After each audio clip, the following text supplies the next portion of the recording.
Dr. Liz. Oh, Shalom Rav, how are you? How are you, Dr. Liz? Baruch Hashem, how are you keeping, Rav? Baruch Hashem, you have regards from your brother. Oh, okay. I daven with him in a college muse. They have their own minyan. It's so nice. It's beautiful to daven with them there. It's amazing. Did Prof. Barry shoot daven as well? Barry shoot, no. He doesn't. He said that he can't daven there because he doesn't want to encourage small minyanim. Really? So he doesn't daven there, but it's beautiful there, and he sent his regards. Oh, wonderful. Right, fantastic. And how you doing? What's news? I missed you on Thursday. You wasn't with us. You know what? Thursday, I was actually doing an interview of a survivor. It was incredible. You know, I'm very blessed to be able to do these interviews. It's a big scoot because they're not getting younger. I think that you are very blessed to have. You are very blessed to have everyone in your pocket. Never mind. No, it's a big bracha. But Rob, let me just quickly tell you. You know what's amazing? We beat Poland. Yeah. Can you believe it? We beat first of all Spain and Poland in the basketball. So who would have dreamed that? And it's big, hey? Basketball in Spain is like a national sport. It's like rugby in South Africa, and in Poland as well. And Israel to beat Poland and Spain, two places where we had such difficult histories with. It's actually quite unbelievable. That's amazing. That's really amazing. So beautiful to hear that. No, Mazal Tov. Any news? What's happening in Israel beside that? So with the elections, we don't know what's going on. The elections is very interesting because the blue and white are going down in the polls badly. So if they don't pass this budget, it'll go new elections and there won't be a blue and white party maybe because they... So Netanyahu, he's a politician, a very clever politician, but people are tired.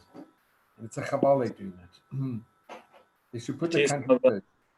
It's going to cost the country fortune of fortune. It's all politics. It's such a cabal. Yeah. It's mamash cabal that politics killed the country. It's a beautiful country. How's it, Charles? You know what the politicians doing. Good evening, everyone. We're going to Good evening, Rabbi. Hi, Rob. Hello, Louis. Hello, Norman. Who's Hello, Rob. Good evening. Mark, Louis, Steve. Hello, Steve. It's nice to see you all with us. We're going to do now the third part on a series of the book of Yehoshua. We explain the book of Yehoshua. But before we start, I have a suggestion. I'm struggling. It just doesn't end. Give the rabbi a chance to talk.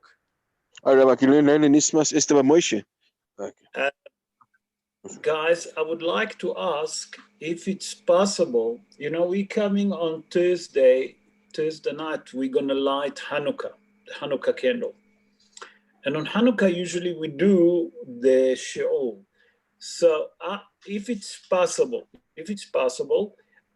can we do the show 15 minutes late, 8:15, so everyone will have a chance to light the candle and not to be in a rush to enjoy the family? Is that okay with all of you? Number one? Should be around. 8:15, yeah. Norman, you okay with that? I see Mark say okay. Yeah. Norman say okay. Louis, are you okay with that? Yeah, I'm happy. Good. So I'll tell you what we'll do. Also, I was thinking, with your permission, maybe we should do also a Sheol Awards Hanukkah to explain a bit about the history of Hanukkah, when it was, what's happened in Hanukkah. So I'll tell you what I'll do. I'll prepare an extra Sheol, and we might gonna do it on a Tuesday, on a Wednesday. So we're not going to disturb the Parshat HaShavua like we usually busy with. Are you all okay with that? Yes, Rabbi. That's fine. Okay, great. So that's good. I'll keep it posted and we'll go from there. So let's start tonight the first series of the book of Yehoshua, and we reached to chapter 17. Today we're going to do chapter 17, 18, 20, and that's it. 17, 18, 19, and 20. 4 chapters. And please God, we'll finish next week the book of Yehoshua. But in the meantime, let's go back to chapter 17. What's happening in chapter 17 in the book of Yehoshua? In this chapter, it's described, I'm just doing introduction to the chapter, that the heritage of the tribe of Menashe and the story of Bnot Zlofhad, that they're asking for the heritage, okay, from Yehoshua bin Nun, and also Bnei Israel, the children of Yosef, asking for extra land. We'll explain now what's happening. So in chapter 17, that's what it speaks about. Now we start the verses. In verses 1 to 2, and the first 2 verses of the chapter, here it's described the boundaries. Let me, I think I need to mute everyone because there's quite a bit of noise behind. Okay, I'll mute everyone. Later on, if you want to ask a question, you can open. So before we start, I show Yelelu Nishmat, Harav Avraham Hayim ben Eliezer Yaakov, Menashe Naji ben Farha, Mordechai ben Rahma, אסתר בת משה הלוי, ולרפואת ליאורה בת מרים, מנשה נג'י בן פרחה, הרב אברהם בן מרינה, והרב יהודה שלמה בן דליה, חפציבה חנה בת שרה אימנו, גולדה איטל בת שולמית לאה, who else? דבורה בת אסתר, ויצחק בן טובה. Please God, רפואה שלמה. Okay. So in verses 1 to 2, and those verses, it's described the heritage or the boundaries of the tribe of Menashe according, again, to the lottery. That's that they done it in the Gilad Bashan, okay, that they are part of the land is Gilad and the Bashan. That's according to Yehoshua bin Nun and Elazar Ben Aaron HaKohen. That's the lottery been done according to the Urim and Tumim. Okay, that's the breastplate that was on the chest of Elazar HaKohen that they used to ask the question, and the Urim and Tumim used to have a special letters according to the tribe of the 12th tribe, and certain letters on it used to light, and that's how Yehoshua bin Nun knew what portion on the land, okay, that each tribe will get. So in a portion of the tribe of Menashe fall, remember Gilad and the Bashan. In verses 3 to 6, and those verses, the daughters of Tzlofhad, you remember Tzlofhad mentioned in the 5 books of Moses, he was the one that been caught actually picking stick on Shabbat, and Hazal explained that he done it on purpose, that the main reason that people will see that you're not allowed to do any melacha on Shabbat, but he given himself and he pick up stick on purpose and the punishment was dead. Okay, that's how Hazal explained. So now Tzlofhad never have son, and he have only 5 daughters. And the daughters come to Moshe, you remember the story, and they ask him, we want to have a heritage in the land of Eretz Israel because our father, he was also entitled for a heritage in the land. And Hazal explained there that what's happened, that Moshe Rabbeinu took the question in the front of HaKadosh Baruch Hu, and HaKadosh Baruch Hu granted their wishes, grant their question to have a heritage on the land of Eretz Israel. So in verses 3 to 6, here came the daughters of Tzlofhad, and they're asking Yehoshua bin Nun that Moshe Rabbeinu promised us to receive a land, heritage in the land of Eretz Israel, and Yehoshua ben Nun actually fulfilled the promise that Moshe Rabbeinu given to the daughter of Tzlofhad. In verses 7 to 13, and those verses, it's actually now describe the boundaries of the tribe of Bnei Menashe, the tribe of Bnei Menashe, that amongst them gonna be living the Canaanite that inside their heritage they have to leave them alive, that they're not gonna actually harm them. In verses 14 to 18, here the children of Yosef, Ephraim and Menashe, approaching Yehoshua ben Nun and asking him and explaining to him, Yehoshua ben Nun, please, we have a big tribes and we need extra land. Can we receive extra land in the land of Eretz Israel? And Yehoshua ben Nun asking the women to him, obviously, and he given him a permission to go up and to chop the trees in the land of the Prizi, the forest, the trees in a forest of the Prizi and Harefaim, Harefaim there, because the number is big, it's a big tribes, they are a big tribe, so they can have extra land for their people. Yehoshua ben Nun also, and those verses actually encourage the tribe of Yosef, the children of Yosef, that Ephraim and Menashe, and he explained to him, do not be scared from the Prizi, the people of the Prizi. I don't know how you say it in English. I don't know if there is a word in English to say Prizi, but here Yehoshua ben Nun encouraged the children of Yosef not to be afraid, to go to a war, and HaKadosh Baruch Hu will help him to conquer the city of the Prizi and to receive the heritage in the land of Eretz Israel, to extend the boundaries. That chapter 17. In chapter 18, we see something very interesting. Here we see that there is a delegation of the rest of the 7 of the tribe that left. And here Yehoshua ben Nun asked them, okay, to write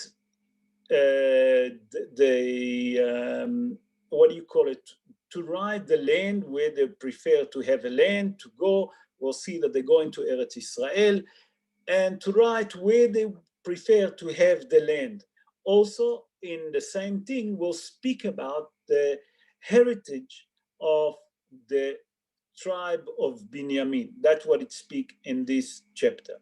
So in verse 1 to 10 of chapter 18, in those verses it's described that after 7 years of war, that Bnei Israel actually conquering the land of Eretz Israel, and then another 7 years, okay, that dividing the land for the tribe in total 14 years of conquering and dividing the land of Eretz Israel, and Oel Moed that Oel Moed been moved to Shiloh. Shiloh is in Nablus, because until now it was in a Gilgal, but now it's moved to Nablus, to Shiloh. Shiloh is Nablus. And also in those verses, we see that Yehoshua ben Nun tell the Jewish people that now ne'esru bamot. What it means bamot? Until now, everyone that wanted to thank HaKadosh Baruch Hu, wanted to show his appreciation to HaKadosh Baruch Hu, build a bama. A bama is an altar, and brought his sacrifice to thank HaKadosh Baruch Hu. Now, after the conquering and preparing for the final dividing of the land for the rest of the 7 tribes, here we see on those verses that Yehoshua ben Nun actually stop and doesn't allowed in the command of HaKadosh Baruch Hu, obviously, that if they want to bring, or to say thank you to HaKadosh Baruch Hu, that can be also only an oil moed in Shiloh, in Shechem. No one allowed to build his own altar and to bring his sacrifice. Also, in those verses, we see something very interesting. Yehoshua bin Nun asked each tribe to send 3 people from this tribe and to go and to travel in the land of Eretz Israel, and they must write the area or the place that they would love to live in Eretz Israel. That means Yehoshua bin Nun asked from every tribe that left, okay, 7 tribes left that didn't receive yet their heritage in Eretz Israel. That means he asked 21 people, 3 from every tribe, to go to travel and the rest of the land of Eretz Israel that not been given yet, and to ask them where they would like to have the tribes. In verses 11 to 28, and those verses it describe that what's happened, and the Urim and Tumim, that mean in a lottery that they done to the tribes of Binyamin, that Yerushalayim, the city of Jerusalem, become part of his heritage. And the Mefarshim explain why Dafka Binyamin? Why Dafka Binyamin? There is Yehuda, that he was the king of the Jewish people. We know Malchut Yehuda. But then also there is Reuven, that was the Bechor, the first child of Yaakov Avinu, the first one in a tribe. None of them received any part in the city of Jerusalem.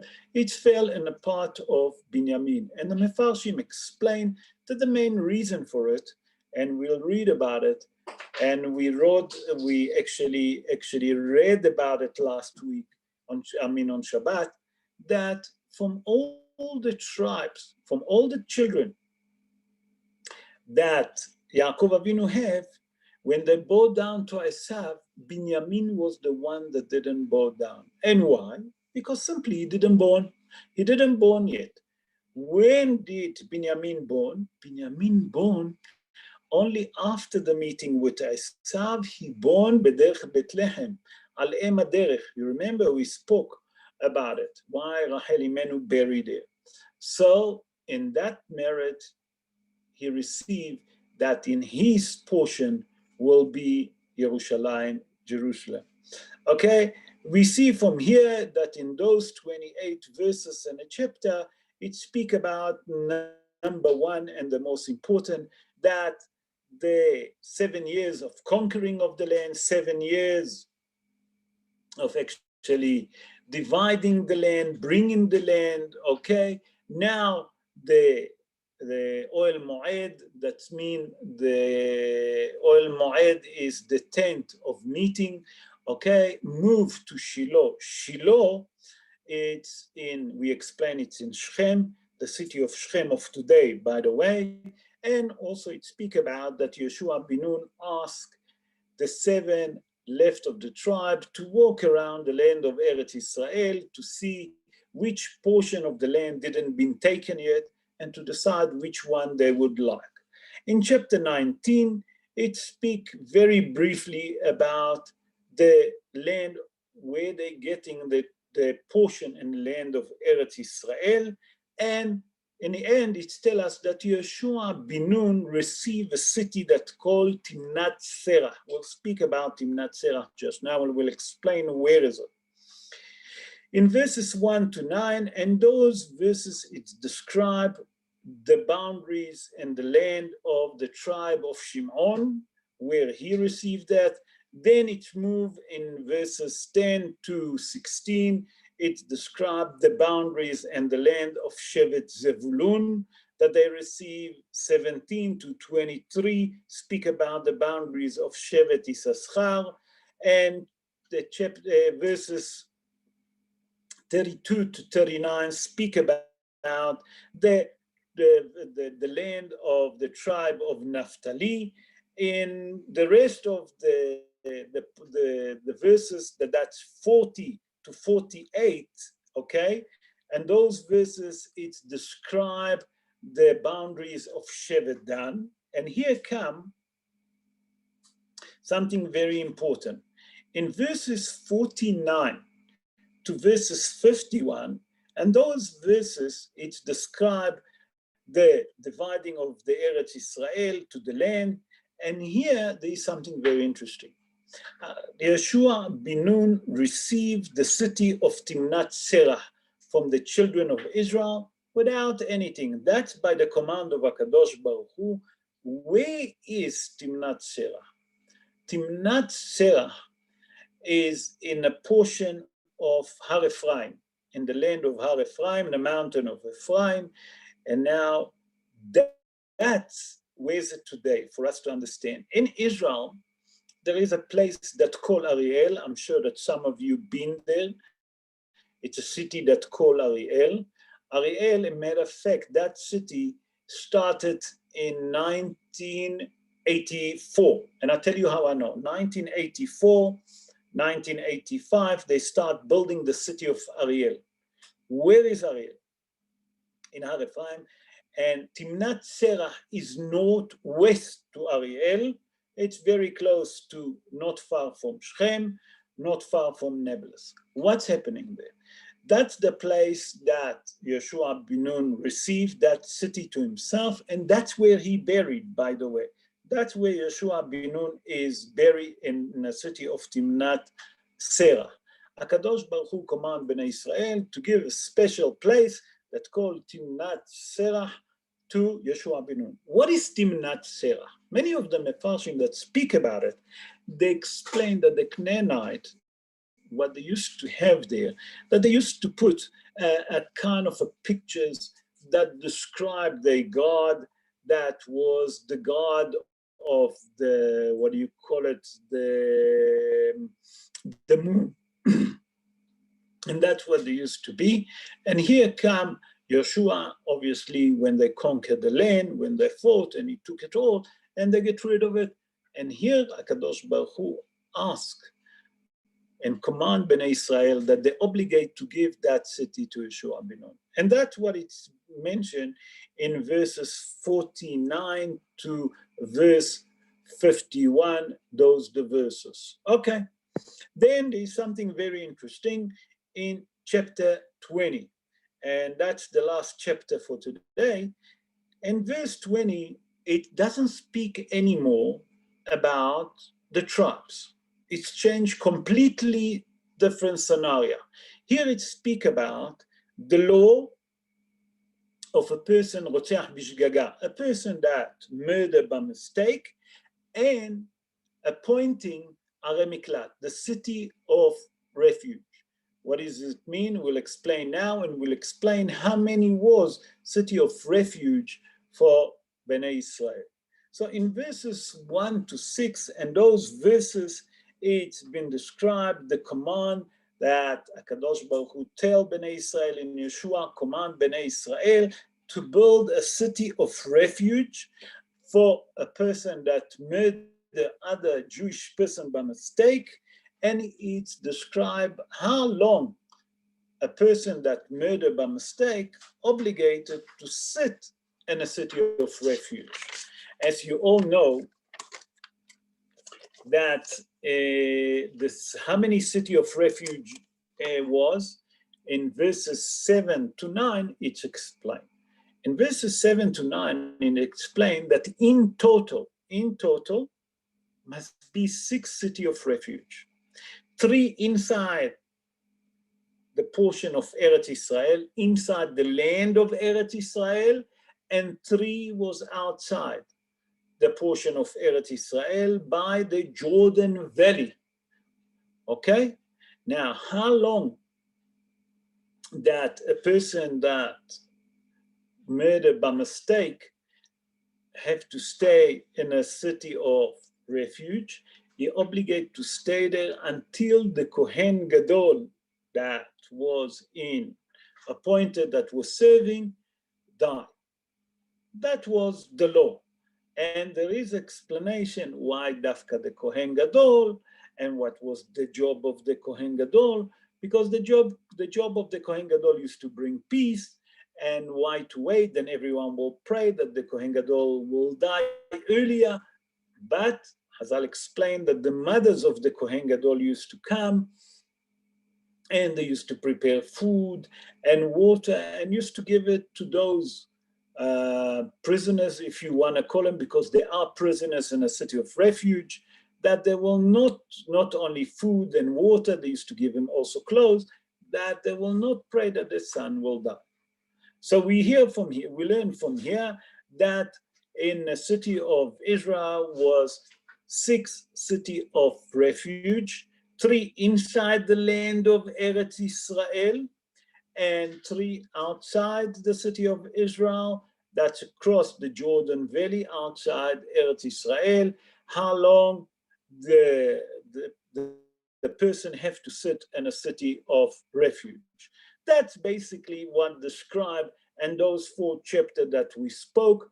Now, if you have any question, I would like to give time for anyone to ask question regarding what we spoke in the book of Yehoshua, because next week will be the final episode, the final series regarding the book of Yehoshua. There we're going to do chapter 21, 22, 23, and 24, and we're going to conclude the book of Yehoshua. Any question? Bechavod.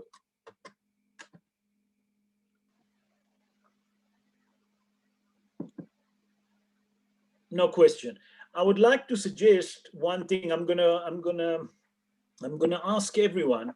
I'm sure that you all have certain question regarding Hanukkah.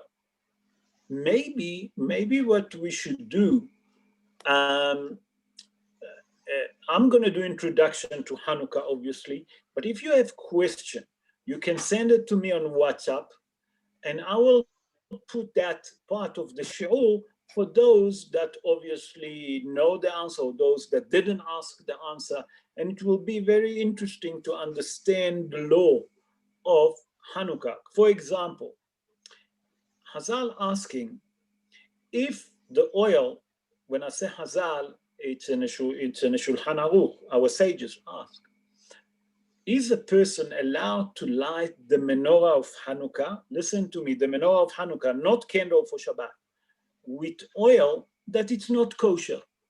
Oil that it's not kosher. There's no hechsher to the oil, and a matter of fact, that oil, you know that it's not kosher. Not only you have a doubt, you know for certain that that oil is not kosher. That oil been made with ingredients that they're not kosher.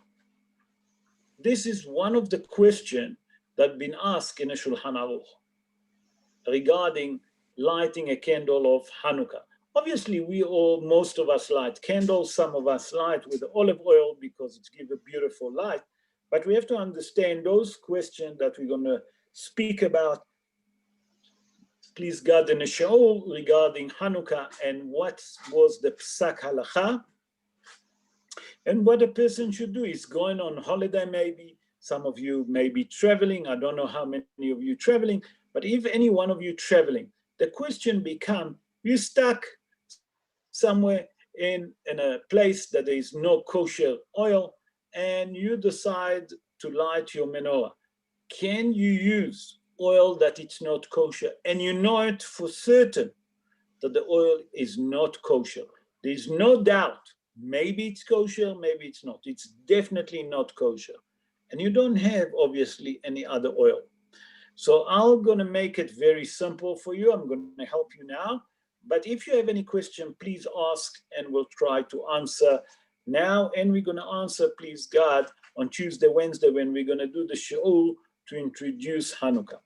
So the Shulchan Aruch said, the Maran Shulchan Aruch said, that oil like this, there is no problem to light it.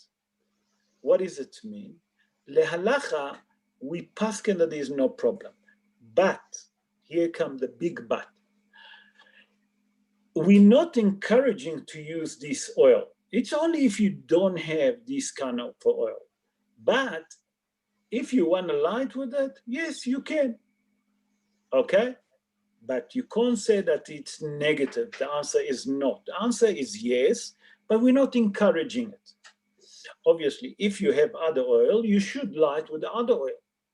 The problem is, if you don't have oil, you can allow, you are allowed. And lechatchila, a person should light with kosher oil. It's not like Shabbat, because in Shabbat, the law is completely different. The law in Shabbat say that when you come to light the candle of Shabbat, Nerot Shabbat have to be done, and that's what you say, בפרק אלו מדליקים. You remember we say, במה מדליקים ובמה אין מדליקים.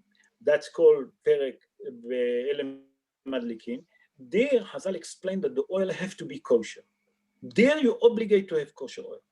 But in Hanukkah, כל השמנים, say the Maran Shulchan Aruch, כשירים להדליק את המנורה. That means all the oil that there is, they are kosher to light the menorah. Obviously, lechatchila, you should light with kosher oil, not with not kosher. But if you have a kosher oil, want to light the menorah, you can. Okay, this is just for you one idea how we're going to look. Any other question that you maybe have for Hanukkah? Any question? I've got a question, Rav. Sure.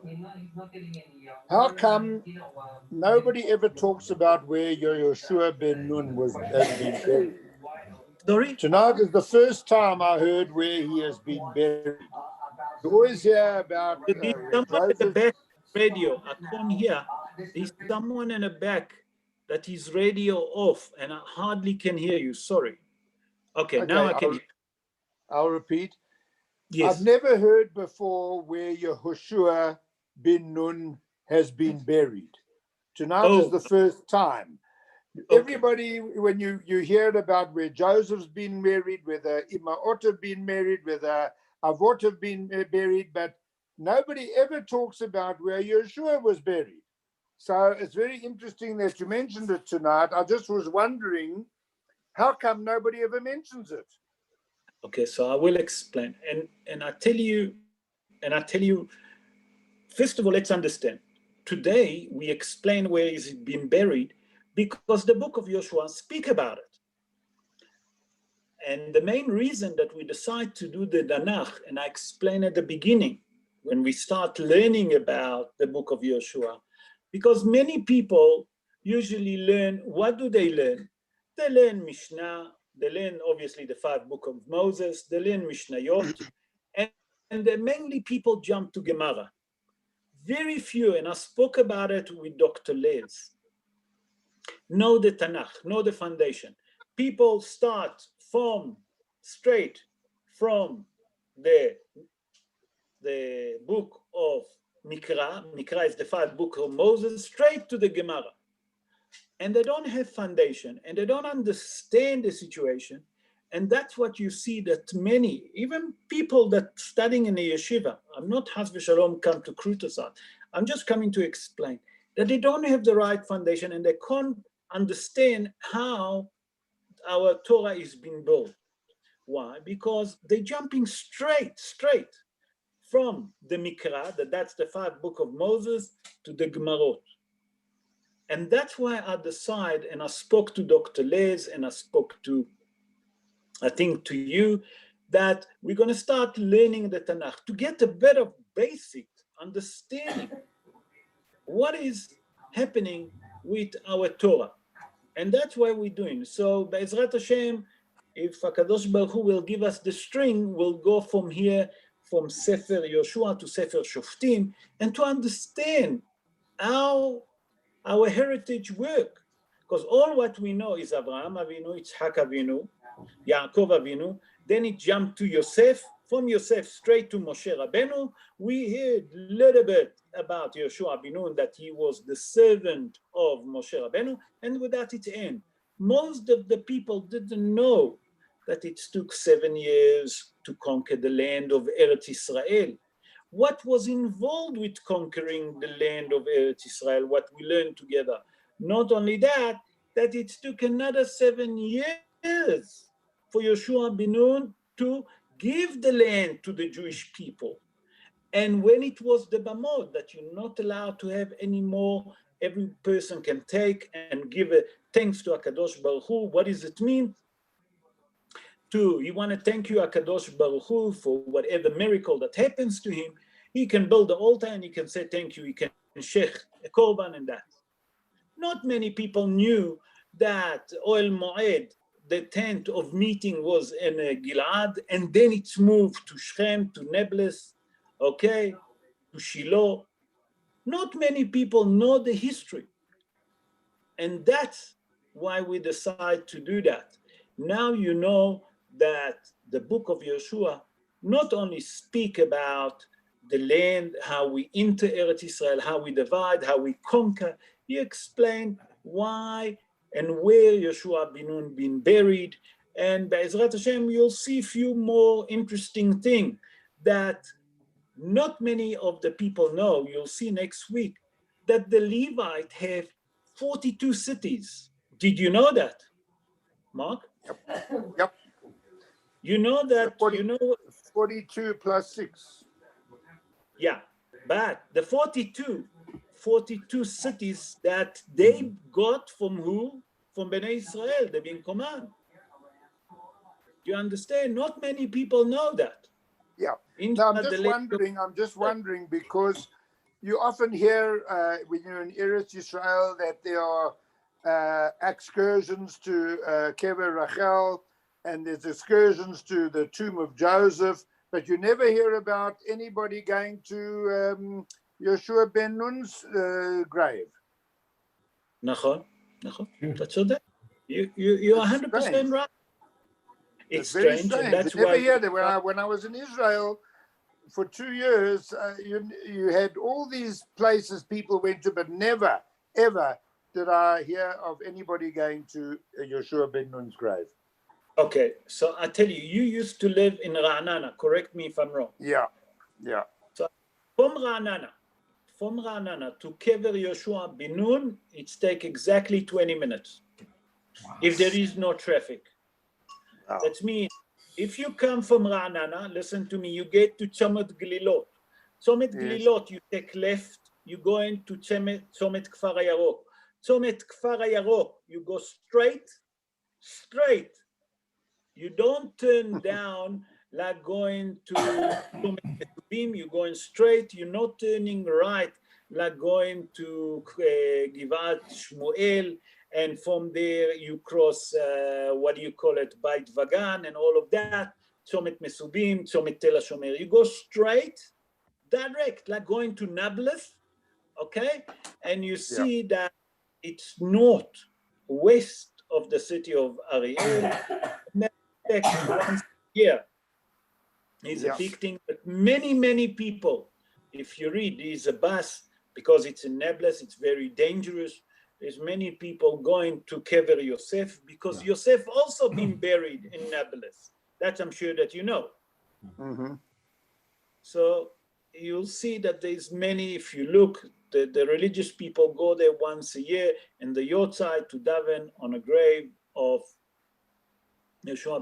But Baruch Hashem, look, we're learning together. We're managing to understand what's happening. Yeah, very interesting. Thank you very much. Thank you. But Rav, you know, also the Kever of Shmuel. Not too many people go, and that's near Givat Ze'ev. Not so many people go there. Shmuel HaRamati. You're talking about what Dr. Le is speaking about, the grave of the prophet Shmuel HaRamati. Why is it called him Ramati? Because he used to live in the north of the city of Ramot. The north of the city of Ramot, that's Givat Ze'ev.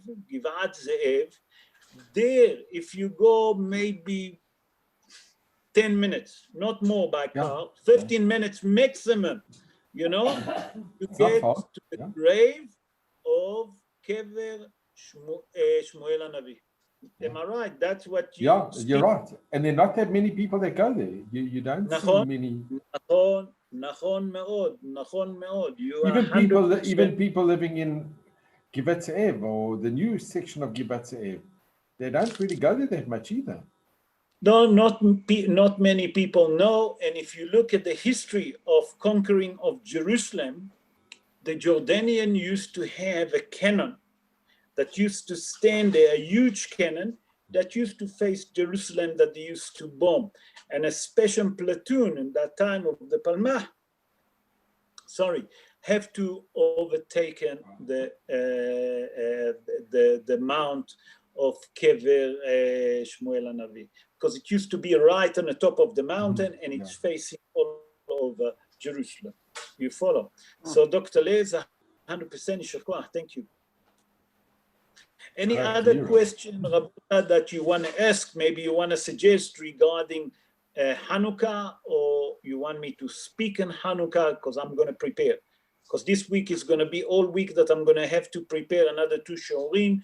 Is one, the long shiur that it takes us hour and 15 minutes on Thursday night.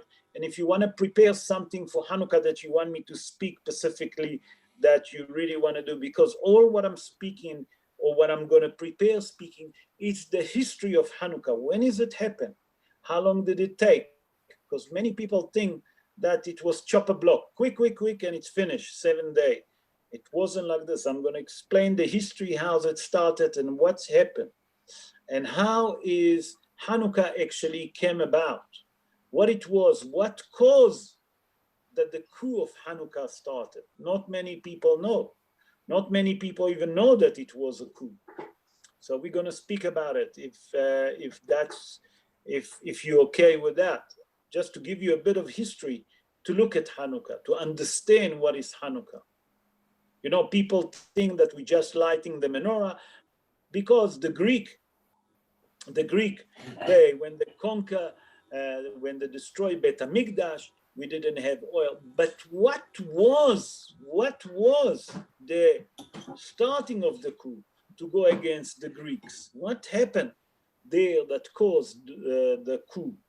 And that's what we're going to learn, Be'ezrat Hashem, on Tuesday, on Wednesday. I just hope that I'll finish the show by Tuesday, so it will give me enough time also to prepare for Thursday on Wednesday night. Shkach, Rob, thank you. Okay. Shkach, Rob. So I wish you all a good everybody. evening, and look after yourself. Keep healthy. Shabbat to everyone. We'll meet again twice this week, Be'ezrat Hashem. All the best. Have a good night. Thank you to everyone. Kol tov, Zayda Jun. Bye-bye.